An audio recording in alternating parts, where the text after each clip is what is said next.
Human trafficking is in the international headlines after 35 adults and children were found in a container in England over the weekend.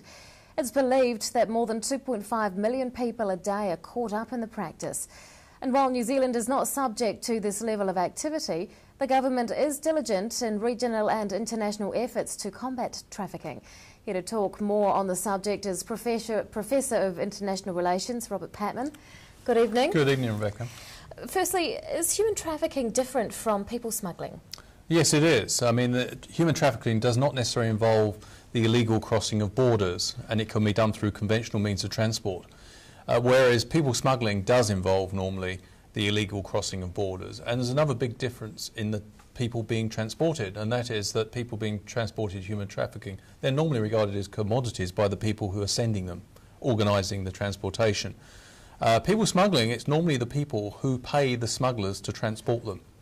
Yeah. How prevalent is human trafficking around the world? It's very difficult to put a really accurate figure on this because the nature of the crime is sensitive and people do not advertise they're engaged in it. But the figures you quoted at the beginning of your intro today is by the UN have said that they think about 2.5 million people at any one time are subject to this process known as human trafficking. Why do people trade humans? I think the principal motives are greed. It's highly profitable, and also the fact is it's relatively low risk for the organisations involved. Do we know anything at all about this current situation that's unfolding in the UK in that regard of who sent these people? Well, that's a very good question. I mean, often who are involved in these sort of organisations, they can be transnational criminal groups, they can be decentralised criminal groups, they can be a variety of people involved in this. But as I said, at the risk of repetition, it is basically, trafficking is done for money, and there's big money in it. And one of the reasons is that because it's a transnational activity, which taps into all the potentialities that globalisation offers, that is, they're able to use email, all the sort of things that you have in globalisation. It's quite difficult for states to control it. What's happening internationally to combat the problem? Well, there was a protocol put together in 2003 to prevent human trafficking, especially against women and girls. 159 countries out of 193 have signed up to that. But the devil is in the detail. It's one thing to sign up to an agreement, it's another thing to implement it. And the reason why it's difficult to implement is because there are different standards of governance across countries. That is, some countries are much more vigilant against human trafficking than others.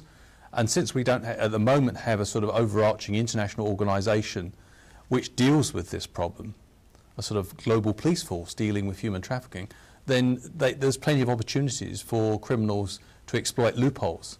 If you look at countries which are loosely governed, which have weak governance, failed states, then these are countries which are very vulnerable to probing by transnational criminal groups, which are truly global in their reach.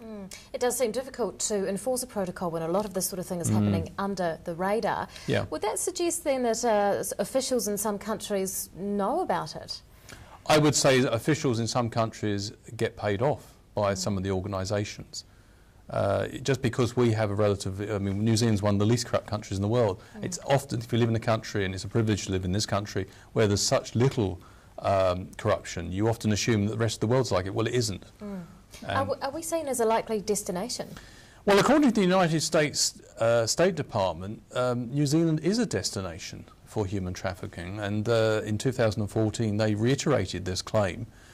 Two parts to this claim. One is that New Zealand is a place where women and young girls can be illegally smuggled into the country for sexual purposes.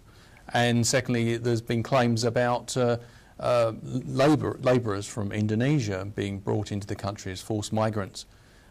New Zealand has vigorously denied this, but it was interesting, in May 2012, New Zealand did apparently intercept a flight which was leaving Kuala Lumpur for Christchurch, and made sure that 9 women who were aboard that plane were not allowed to leave, were not allowed to board it. They effectively intercepted it.